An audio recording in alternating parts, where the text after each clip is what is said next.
Go to the sideline, pick six! Tommy Hill, the short run to the house. Shit, man, let's go by. Day by day, we get better and better. We can't beat B. Whoa, B. Welcome to M&M Sports Podcast number 29. We're going to call this one the Bracket Edition. We have a guest joining Brian and I tonight, and that would be Adam Santo, Sacred Heart girls assistant basketball coach. But this dude falls into a unique category. Not only is he kind of behind-the-scenes guy that works with the youth of Sacred Heart, he does a lot of the heavy lifting. His brother Luke has mentioned that before. But the unique category is Adam won a title as a player at Sacred Heart in 1999, point guard on that state championship team. He was the boys' assistant coach in 2008 when they beat Pleasanton in the championship game to win a title for the Irish boys.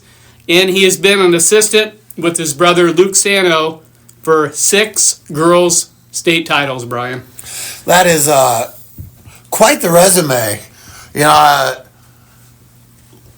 Luke gets all the credit, but I mean, I think Adam does a lot of the work too. So behind-the-scenes guy, what'd you do the last 2 days? Yeah. MITs all day, Saturday and Sunday. That is a commitment. I'll say that. That's a commitment. For anybody that does that, I'm talking about coaches, parents, players, officials. I mean, credit to everybody.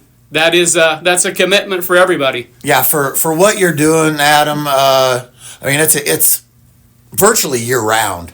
I mean, you're working with some age group, seems like all the time, and the proof. What is it they say? The proof is in the pudding, right? I mean, look what your programs have done in the last 2 decades. I mean, to say it's remarkable would be an understatement. So, and I'll just be honest. To start them early, sometimes that gets critiqued by people that think that it's too early, and I understand that. But if you want to be good, you know, there's other kids at other schools that start early. So to stay ahead of the game, you start early. You get a guy like Adam that wants to devote his time to that thing, and the end result is state championships. It's all about the buy-in, right, Coach? I mean, you got to get these kids to buy into what you're telling them. Yeah. Well, first of all, thank you for inviting me to be on your podcast. Yeah. It means a lot. Yeah, it takes a lot of time and effort, but you get out what you put into something. So do you put your own life on hold a lot of times, though? I mean, there's things that come up that maybe you want to do, but obviously you've got practices scheduled, or you're at camps, or your work. I mean, there's probably a lot of your personal life that gets put on hold. Yeah, it's a big sacrifice for sure. For example, last year I had the opportunity to go to Minneapolis for the Big Ten women's tournament. Okay. So I was up there watching Nebraska women Thursday, Friday. I had to come back for MIT's last year, so I missed the championship game with Caitlin Clark. So that's devotion. Yeah, that was a tough one. I mean, that's a good example right there. Yeah. Yep. And this is going to be an off-the-wall question I have for you, Coach. And it doesn't have to be exact, but you've been involved in so many of these state championships, even just big games outside of the state tournament. Is there any one that stands out in particularly to you? Is there one that just is like, man, we really came together and maybe surprised you? I would say 2008 when we won it, that was pretty special because my younger brother Joe was on that team and nobody expected us to win that. There was a buzzer beater in that semifinal, correct? Correct. That would also make it unique because Sacred Heart hasn't had a lot of those situations arise during state tournament games. Yep. My niece, Lexi Barnes, she was back last week. She's working at the University of Baylor now, so she questioned me. She goes, what was your favorite championship for the girls? So she put me on the spot. Sure.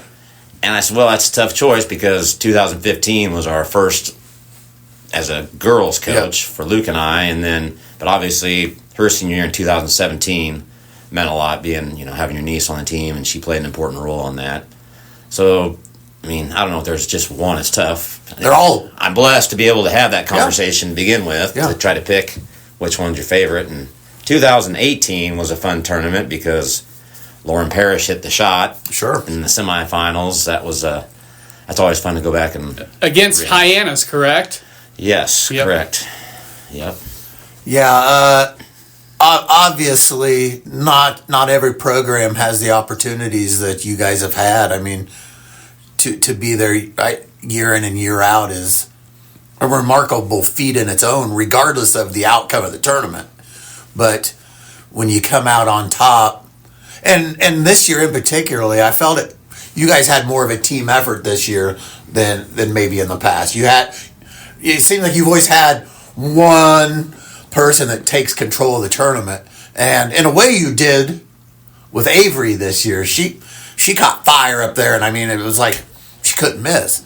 But I just felt like with foul trouble and everything else, you guys were kind of up against a wall, and I mean, you came out on top. It's pretty remarkable. And to me, this one will be easy to remember because they won this title with 9 girls, and it was the 9th girls' title. That makes it very easy for me to remember, the 2 9s. Yeah. The 9th title with 9 girls on the roster. That's amazing. Yeah, I never thought of it that way. But, I mean, also to be a part of this year's tournament with the game Avery had. Yeah. I knew in that St. Francis game she was having a heck of a game, and I didn't want anybody to say, and then throughout the tournament, but it's kind of like a pitcher throwing no-hitter. Yeah. You just don't say a whole lot about it, and people come up to you after the games like, whoa, wait. I said, just let's not jinx it. Just nod and move on. To be an uncle sitting on the bench and watch your niece put on a performance like that, it's like she had a great year. But, I mean, as a team, coaching these girls when they were younger, even I remember some of the games they played in junior high, they got beat pretty handily by some of these area teams. Okay. Now in high school, they come back and some of them they never lost to. So, it's the big picture you're looking at. Sure. We went up there to Lincoln this weekend, the MITs, and some of our younger teams that were undefeated got beat by 40 points. And, it's a learning lesson. It's all about getting them prepared for, junior high, high school, going against that good competition, correct? Yeah, and just being in Lincoln and spending a night in the hotel and building that chemistry with the girls. Mm-hmm. And, it's obviously you got to have kids, great players, but you also have to have the parents that buy into it. That's right. And they're supportive and understand it as well. Yeah, I think you guys have been very fortunate in that respect that you guys have been supported well by your parents, by your community, whether it be some volunteer coaches that step up at these younger ages or whatever the case may be.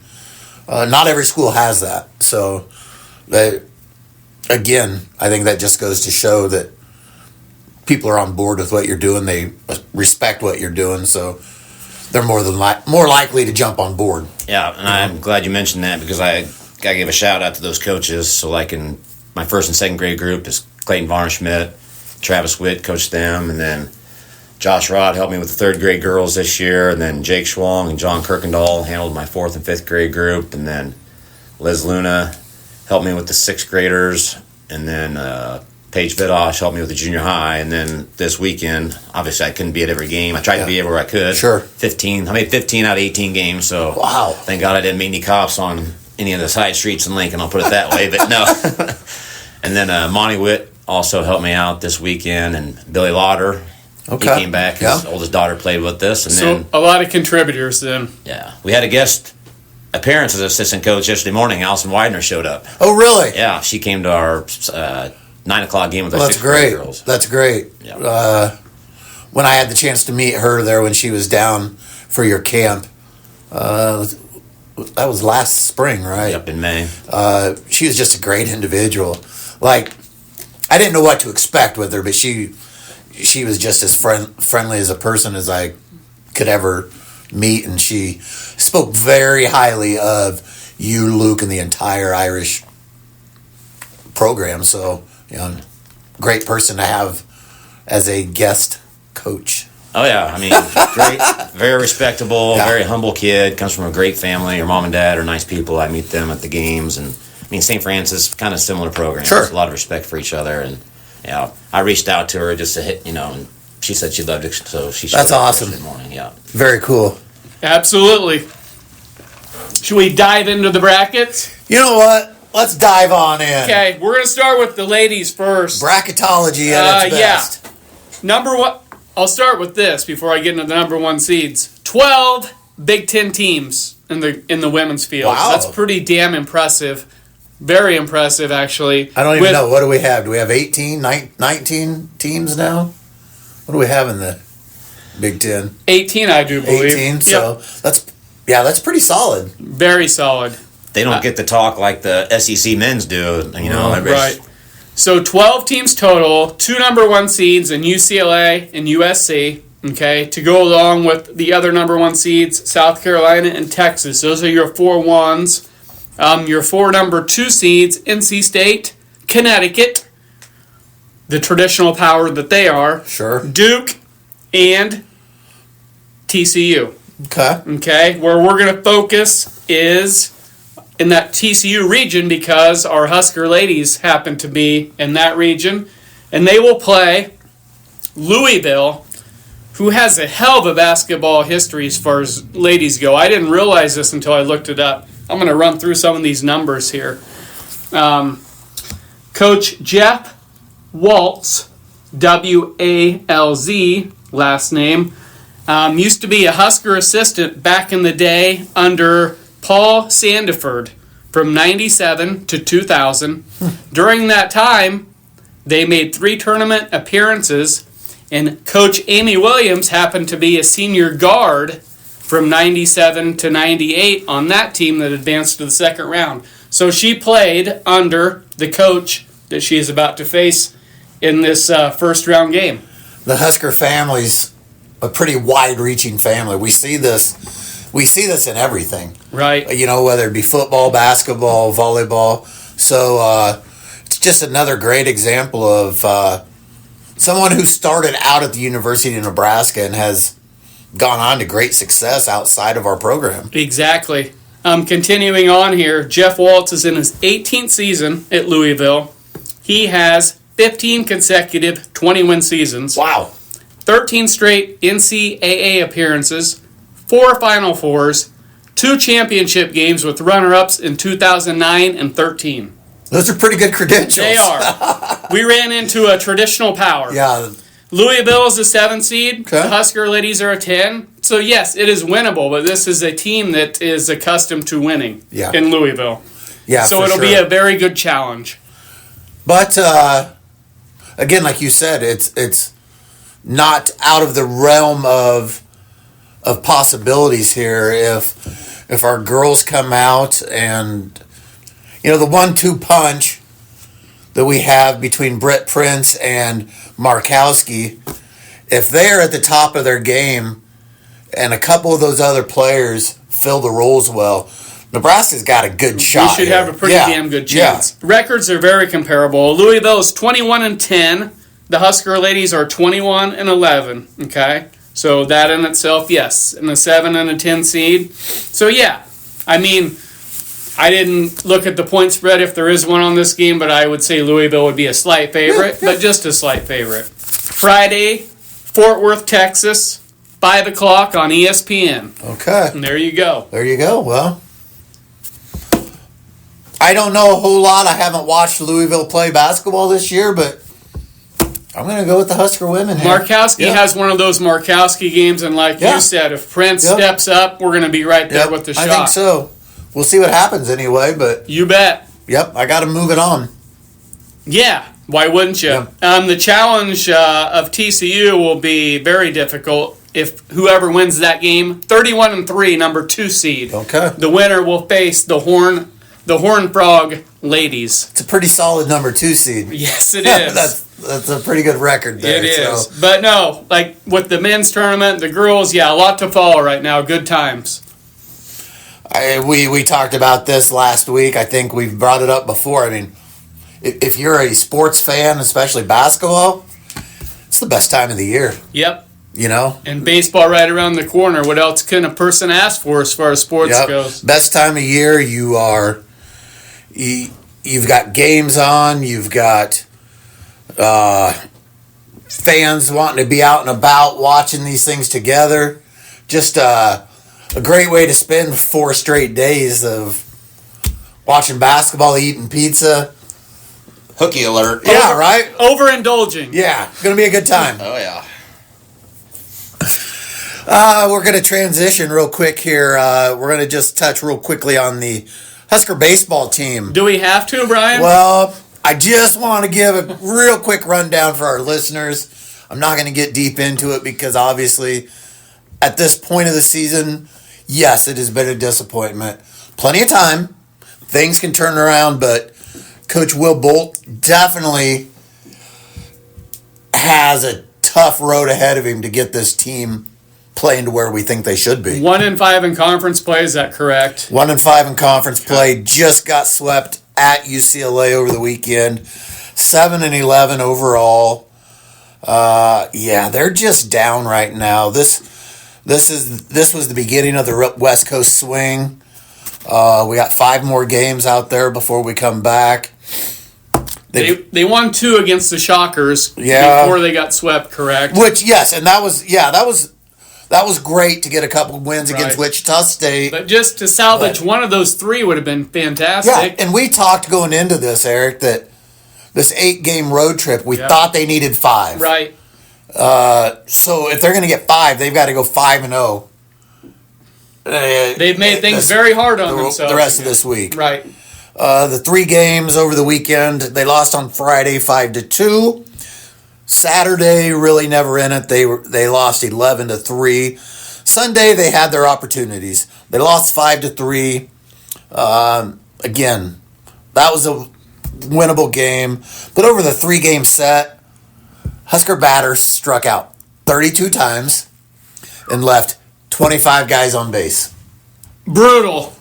So, regardless of your pitching, I mean, yes, Saturday we gave up 11 runs.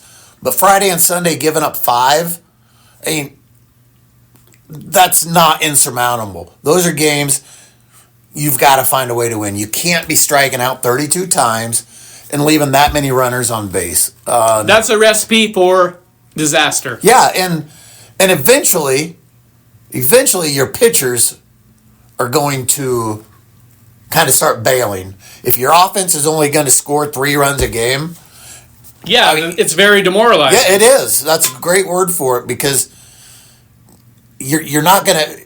There's not a lot of times you're going to go out and throw 7 innings and only give up 2 runs. You know, you got to hope for your offense to bail you out some. And right now our offense is bad. So we'll see what happens this week. 5 tough road games here. At this point, I'm hoping to win 3 out of 5. Just save pace a little bit. So we'll see what happens next week. We'll get back to it. But now I believe we will transition into the big men's bracket. The big one. Yep. The big one. We're going to dive right into it. Let's see here. We have the number 1 seeds, Auburn in the South. We have Duke in the East. We have Houston in the Midwest and Florida Gators. Everybody's pick right now coming out of the West. This guy happens to have some interest in the Florida Gators, but I don't like it as much since everybody on the face of the earth is on them. I would rather they were on somebody else. Adam, I'm going to start with you here. Were there any surprises to you in the number 1s that went out? I know Auburn kind of hit a little slide at the end of the season. I think, did they lose 3? 3 out of the last 3 out of their last 4 games. Right. So kind of a rough way to get in here. But were you surprised by any of those 4 seeds? No, but I thought Auburn kind of got hosed a little bit on where they were bracketed. Yeah. I mean, if they win that first round game and Louisville wins, they're playing Louisville in Kentucky. So as a number 1 overall seed, that doesn't do you any favors. No, that's true. That's a good point. Or even a Creighton team. I mean, the tournament's all about matchups and Indeed. Good guard play, that type of stuff. And that second round matchup with Auburn, that's not very favorable for them. Duke. Duke, of course, their stud ball player went down with an ankle injury. I know they're saying he's going to be back for Friday, but I mean, you guys know what ankle injuries can do. I mean, he may come back, but he may not be the same person. I'll be perfectly honest with you. In their first round game, what I would do with him is have him suited up, on the bench, ready if needed. But why the hell would you play him in that first round game? I agree. I mean, Adam, you're a coach. What would you do in that situation? Maybe let him go through warm-ups just to kind of get loosened up and stay warm that way. But, yeah, I don't think you take that risk. They found a way to win their conference tournament without him. Yeah. Credit to them for that. Yeah. So I'm going to say they can probably win this first-round game without him. Just one person's opinion. Well, it buys you a couple extra days. Exactly. Which, with injuries and with today's technology of treating, a couple days can make a world of difference. Yeah. So. No, he would not see the floor unless it was necessary. I agree. That's where I'm at on that. I agree with you. I agree. Sure. For sure. Should we start running through our brackets? I have some predictions from others here later as well. Okay. Yep, I'll just run through mine here to start. Like I said, I'll be honest, I'm rooting for Florida. Okay. I have a little interest in them. Okay. But as far as my bracket goes, I want to mix it up a little bit. I don't want to put all my eggs in one basket, so to speak. Okay. I do, but before we get real deep in our picks here, did you guys have any surprises with who did or didn't get in? I know all the talk's been on North Carolina. Right. Somebody said, I don't know that North Carolina and Texas will get in. I said, I think they will, and do you know why? Because they're North Carolina and they're Texas. No, they're the money they bring in, right? That's what it's all about. Oh, yeah. I mean, they're 1-12 Right. against quad 1 teams. But no, the ones that didn't get in, they can go back and say, we could have done this this better. Yeah. I didn't think it was anybody got big time snubbed this year. West Virginia, I mean, DeVries didn't play. His boy didn't play for a while. They have a gripe. I'm just saying, in past years, there's been bigger gripes. Yeah. But I hear what you're saying. And what Boise State went 24-9, they would have a little gripe as well, possibly. Yeah. I don't think they have near the gripe though as a West. They don't play the schedule. Sure, I'll roll with Adam on that. Yeah, West Virginia probably has the biggest gripe of the teams that got left out. I don't necessarily have a gripe on the team that got left out.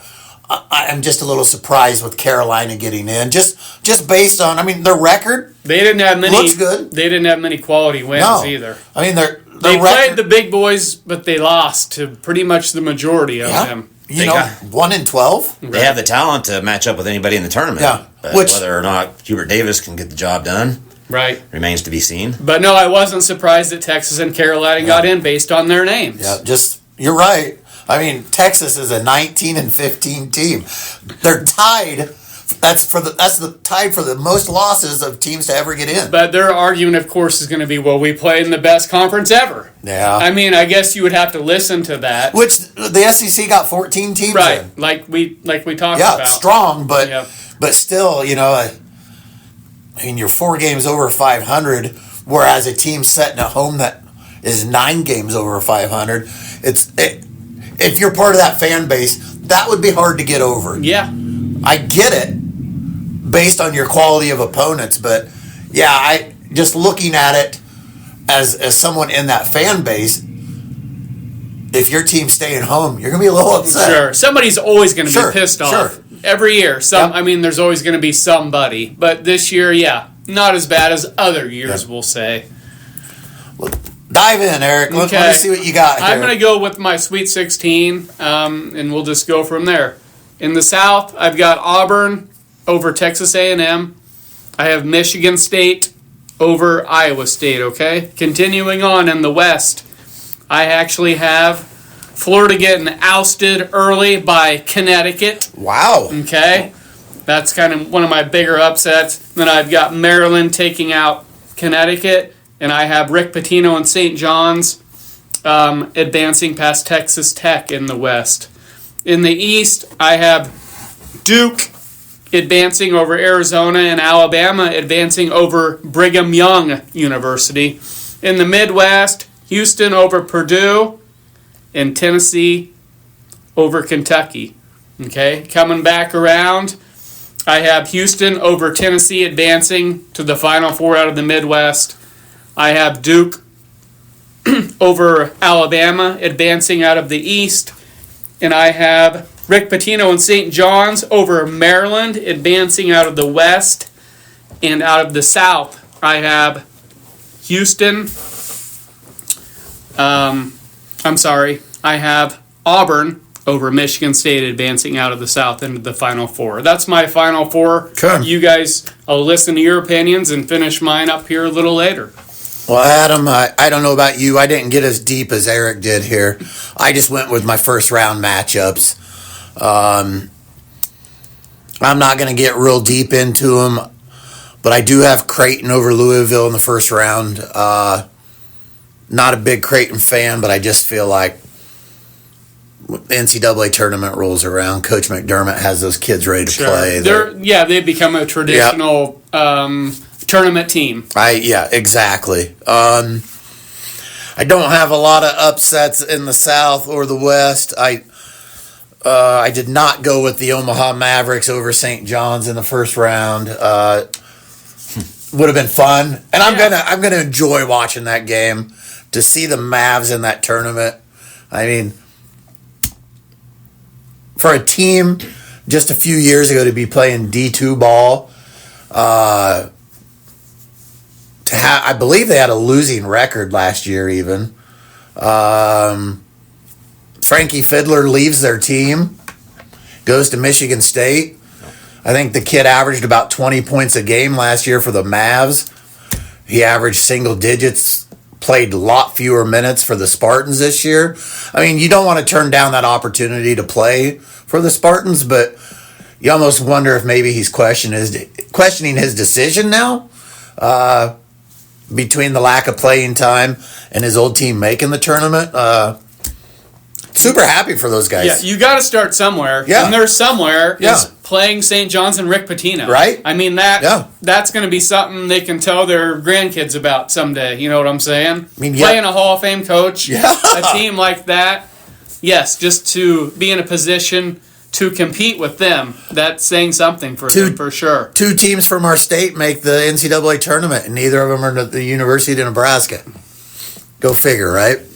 Yes. Exactly. The hard luck of Husker fans. There was a cool deal on Twitter. The UNO men sent John Gruden kind of some sort of package. I don't know what his connection with UNO is, but interesting. Yeah, I'm gonna have to look into that a little bit. I'll send that to you. Yeah, it's good stuff. That's interesting. I would kind of be curious on that one. If you guys are curious on the point spread, Rick Pitino and St. John's, they're an 18.5 point favorite over the Mavs. 18.5, okay. Yep. So, I mean, that could be a goal. Try to keep it, around that number. You know what I'm saying? I mean, obviously, everybody in this room will be rooting for them. So, sure. They'll have a whole state behind them probably. Exactly. So, but no, there's bigger spreads out there, and that's not the biggest. So maybe they'll hang around for a while and keep it interesting. On the east side, I do have VCU upsetting BYU in the first round, an 11 over a 6. I'm hoping the altitude will play a factor. That's right. It's in Denver. Yep. BYU is accustomed to playing in that altitude. Virginia Commonwealth is not. Sure. Maybe that's the difference. It could have a BYU's just a slight favorite of 3 points. So yes, Vegas is saying anybody can win that one. In the Midwest, I went with 12 seed McNeese over Clemson. Yeah, McNeese is good. I just thought that's a good opportunity for them to steal a win there, and it's matchups like that make this tournament so much fun. We'll see what happens. Yeah. Other than that, I really don't have any upsets. Again, I didn't go any further than the first round to start off. I'll dive more into that as we go along, but sure. My picks aren't going to be all that dissimilar to yours. Right. Straight up. So, Adam? I actually haven't filled my bracket out yet. I got home a little late last night from Lincoln, and my cable went out too, so that didn't help me watch my selection show. So You got to pay the bill. Yeah, that was. You got to pay the bill. I'm gonna send them a copy of my emails of when my service will be restored. There you go. See if they'll give me some credit. But anyways, the storyline, that's always interesting too with this. How cool would it be, John Calipari and Rick Pitino, second round matchup, or even a Bill Self? That's going to be huge there. Oh, sure. Yeah. Absolutely. But I like Auburn. Those guys can score and they defend. I'm a big Michigan State. I love Michigan State. I love Tom Izzo. So He's one of the best. Yeah, they're pretty steady. Yep.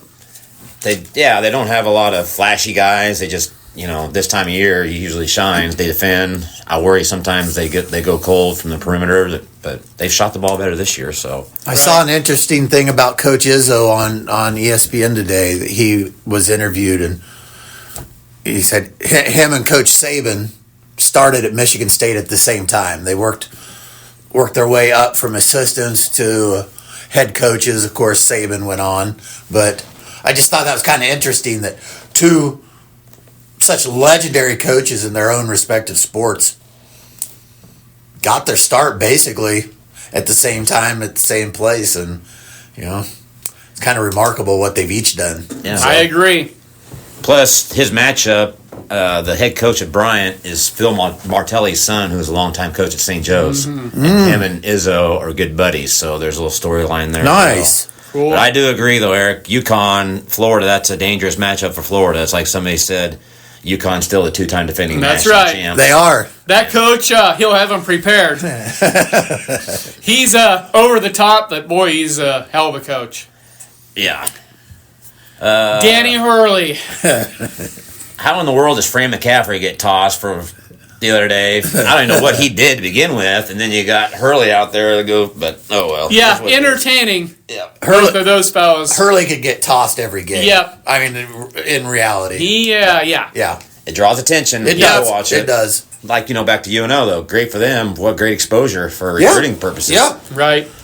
Today's world, you Yeah. catch somebody's eye. Like, Nothing to lose playing St. John's and Rick Pitino. No, and again, Showcase. when you are on the national stage like this, yeah, I mean you don't know what the benefits are going to be long term for your program.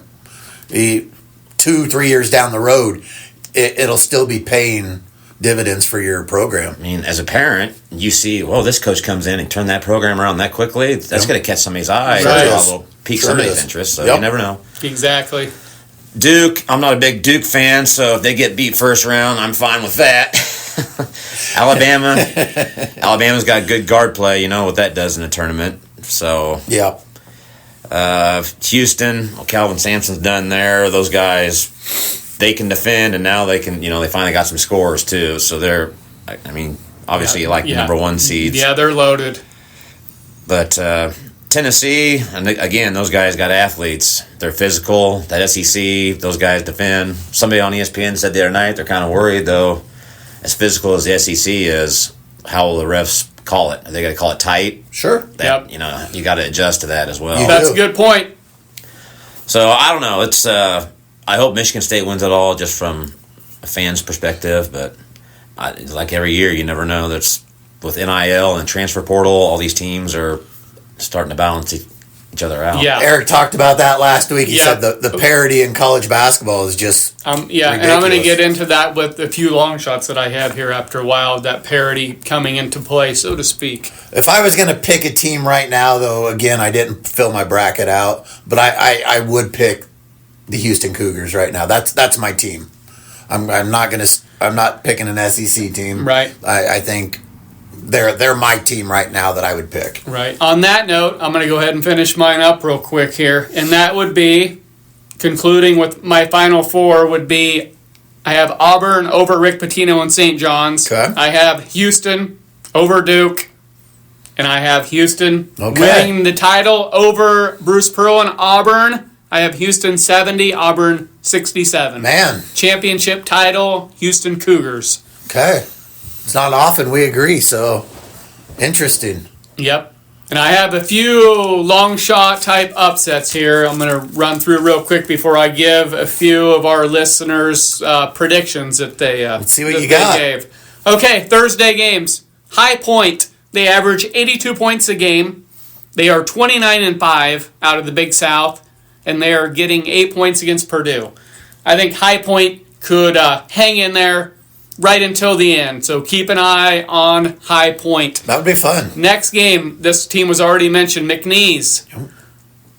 Getting 7.5 against Clemson, led by head coach Will Wade, who was a coach at BCU and LSU. They come into this game with a 27-6 record. I think they give Clemson a run for their money.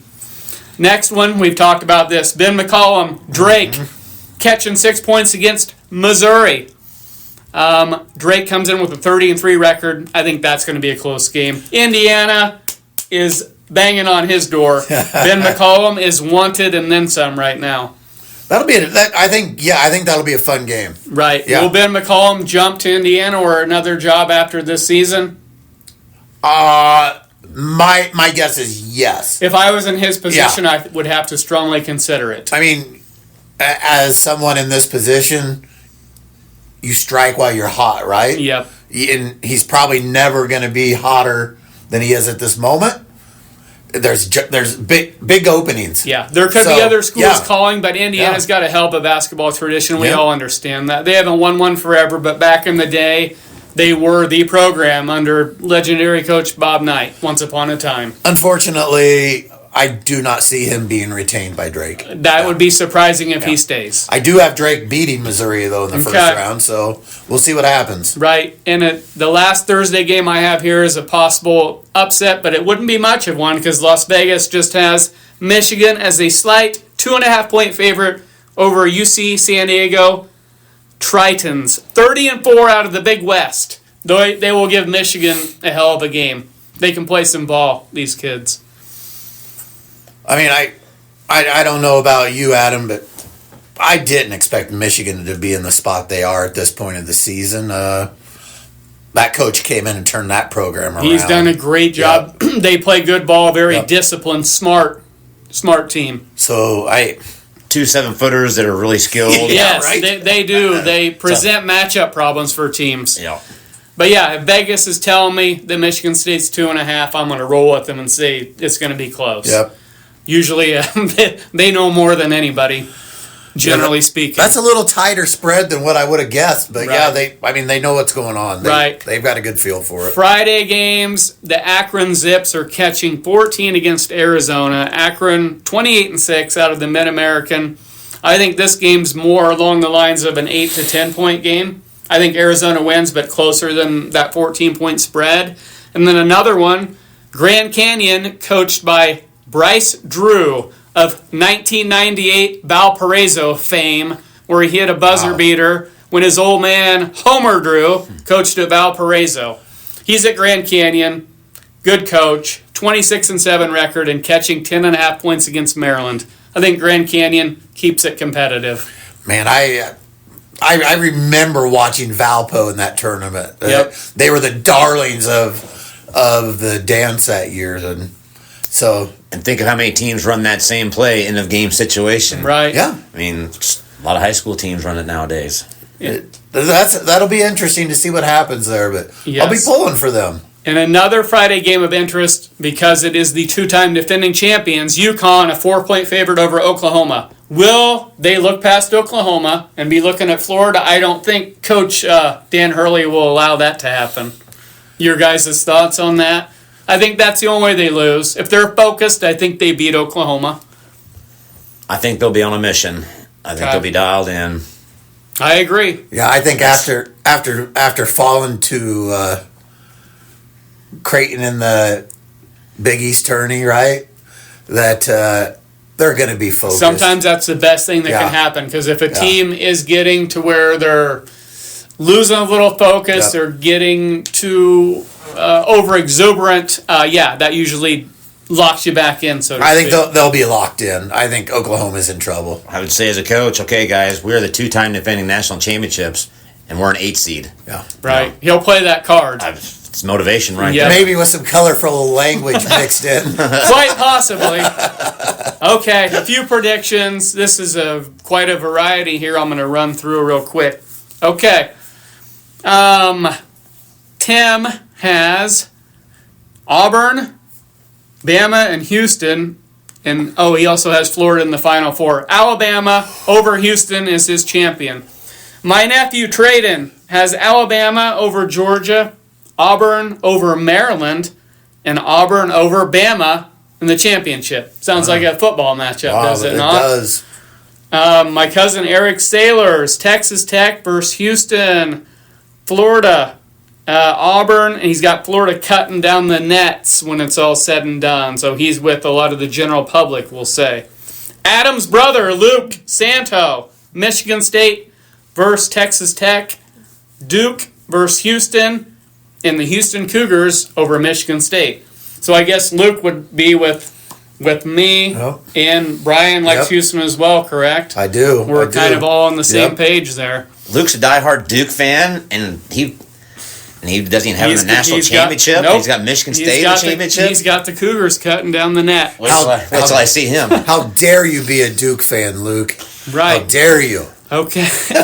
Okay. Josh has Michigan State, Florida, Bama versus Tennessee, Michigan State over Alabama in the championship. Attaboy. He's got Tom Izzo winning his first title since 2000, which is the last time the Big Ten won a title as well, 2000. A while. That's unreal. I did not realize that. It's been a while. Thomas, Florida versus Michigan State, Wisconsin, Houston. He's got Houston cutting down the nets and winning it all. Troy, Auburn over Texas Tech, Duke over Clemson, Duke over Auburn, if flag plays, of course. Of course, yep. Yep. Purple Haze, he went with a little long shot. I like this. He's got Duke and Houston, St. John's, Auburn, but he said, give me St. John's and Rick Pitino as kind of a dark horse. Oh, I like that. I mean, I wouldn't put anything past Coach Pitino. We've seen what he's done. He's got everywhere he's gone. Got those kids buying in and then some. The thing that kind of nobody's talking about Kansas there is a 7 seed. How they got the talent. You got Bill Self, talk about a master motivator. Number 1 to start the year. Yeah. And we all know they have, like you said, they have the talent. I mean, Coach Self recruits as many or more McDonald's All-Americans as anybody in the country. Right. So if they match up, if their heads are screwed on straight, yeah, I mean, I could see the Jayhawks making a run. That's a horrible draw for Arkansas. They get Bill Self in Kansas, and if they happen to win, they get Rick Pitino in Louisville. It's pretty tough. Yeah. It's pretty tough. I mean, Kansas is a 5-point favorite in that game, by the way. I always the pull 7 seed. I always pull for the Jayhawks. I would like to see them make a run. I picked Arkansas in the first round. I didn't want to, but my gut said to go with the Razorbacks, Sure. so I did. No other reason than my gut just, I don't know. Other things, too, is like injuries. I don't know. I heard Iowa State, their coach, after the bracket came out, one of their players is hurt. I don't know enough about Iowa State. I know they defend really well. Yeah. Those, Yeah, how much is that going to affect? Gilbert is out for Iowa State. Averages 13 points a game, team leader in assists. That is a huge loss. So Huge loss. And they get Tinsley is also banged up for them, so something to keep an eye on as well. So if North Carolina wins that play-in game, I mean, Ole Miss, that's another dangerous team in that side. I mean, that's kind of a loaded bracket over there. But again, getting back to the talent, Adam, and we talked that maybe Carolina wasn't deserving of being in, but we never questioned the talent that they have on the roster. Yep. I mean, we know they have talent. They're North Carolina. They were down, 24 to Duke, and came back, and if that kid doesn't make a free throw line violation, that's a tie ball game. Yeah, that's fishy. What an unreal. That's unreal. Unreal. I mean, it'd be different if that guy shooting the free throws in the motion that he wasn't even ready to shoot the ball yet. And he stepped in there. Yeah, I don't quite understand what happened there, but yeah, I mean, if Carolina comes together. I mean, like you said, if Hubert Davis can get these kids to play together, it's not an issue of talent. It's just a matter of playing together. And would I be shocked if they won a couple games? No, I wouldn't be. They haven't done it up to this point, but it's just like your argument for Kansas. They could go on a run, either one of those teams, and easily make that round of 16. There's, as a coach, again, here's your motivation, guys. Nobody thinks you deserve to be in this tournament, and you're given the opportunity. Everybody starts from scratch. Your win-loss, they're out the windows right now. You just one game at a time. You got to go win 6 games. It's like going to a state tournament. Everybody's 0-0. You got to play 6 good games. Yep. And again, we've talked about this, but it all comes down to matchups. Win-loss records don't matter. It's how you're going to match up against a team. And if you have the studs that can match up, you could easily win a couple games just because the other team doesn't match up well with you. Right. No, when the tournament starts, it's like the start of a new season. Yeah. The records, the seeds, none of that matters anymore. It doesn't. It's like you said, it's all about matchups. If you look in the East there, I kind of forgot about this, though. An Oregon team coached by Dana Altman going against, that's a favorable matchup there. Yep. I haven't followed Oregon. I haven't watched a ton of college ball this year, but again, coaching and experience in the tournament is a huge advantage. Yeah, that carries a lot of weight. I agree. Yeah, and Coach Altman's been around forever. You look at what he did at Creighton before he went to Oregon, and the dude knows what he's doing. Let's just put it that way. Yeah. And at Oregon, he has every advantage you can have. When you have Nike at your back door, it's hard to not be successful. That doesn't hurt anything. No, it doesn't. So, yeah, that's a great example there. I didn't even think of that. Mark Few and Gonzaga as an 8 seed. Right. Houston, that would be a tough. I don't know. That's the beauty about the tournament. It'll be fun. Yeah. But I do got to go back and give a shout out too to Brian Limeron helped me out this weekend too when I couldn't make some of the games. He was there to help, so I got to thank him. I forgot to mention his name. You bet. Thanks, Brian. Yeah, for sure. Thank you to everybody that contributed this weekend. Yeah. Like I said, it's a group effort. It takes a lot of time, commitment from everyone involved. Yeah. It's the only way you're successful. Yeah. On any level, at any program. College coaches will tell you the same thing. They have their assistants out there who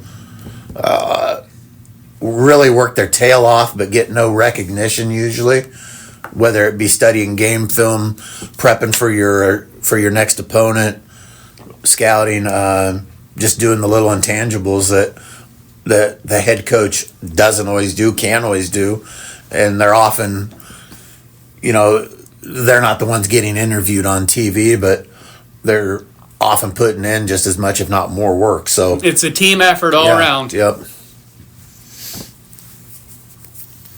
Okay, thank you to Adam Santo for joining us this evening. Next podcast, we will, of course, recap everything that happened in the tournament. We're going to try to mix in some Royals because we're getting damn close to opening day. Very close. And we're going to try to get everybody caught up on NFL signings, trades, etc.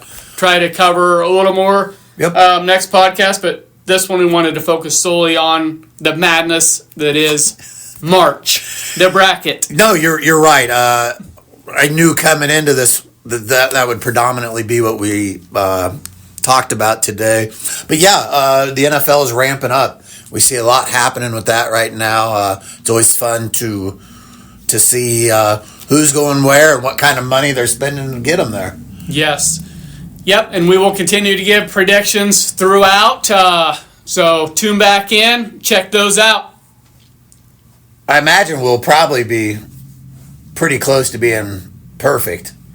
I don't anticipate, because everybody is. Yeah, right. I don't anticipate being wrong. I rarely. A lot of perfect brackets out there. Adam, yes, thank you for coming in. We kind of talked here before we came on just about the number of hours, the amount of time that you guys put in on all levels across the board. And again, just we appreciate it. Yeah. You know, I mean, it was the 43rd title won by Sacred Heart as a school, and these guys, Adam and Luke, have been a big part of that. Oh, absolutely. I've said multiple times at the tournament I spoke with Matt Cumrow, who you may know. Yep. And I told him, when you guys are all said and done, I don't anticipate there being a record out there that you guys haven't broken. I mean, what you guys have done is unbelievable. I think I figured up the other day that you guys, in the last decade, your winning percentage is like 89%. Since Luke took over as head coach, you're in the upper 80s overall, like 86, 87%. I mean, there's very few, if any, programs who can tout those kind of numbers. Yeah. The future looks bright. So, and you guys are young. Yeah. I don't anticipate things dropping off is what I want to say. But no pressure. No pressure. No pressure, Coach. No pressure. Well, thanks for having me on. I appreciate it, and I want to keep everything rolling. And Matt got me started in all this, so I owe him a lot of gratitude too. By the way, I did want to throw this out real quick. When I said the last decade, your Irish teams in the last decade, I don't know if you're aware, you guys are 259 and 31. I was unaware. That's not bad. 31 losses in the last 10 years. That's not too shabby. So I put the blame of those losses on. Those were Luke's fault. He would have listened to me more. Yeah. But just remarkable numbers. So again, congratulations to what you guys have done, and we look forward to supporting you guys in the future. Yeah, keep it up. Other than that, Eric, I don't have anything else this week. That's a wrap. We appreciate you guys tuning in. Keep tuning in. Keep giving us opinions, and keep sharing it with your friends. Exactly. Get those brackets filled out, and good luck.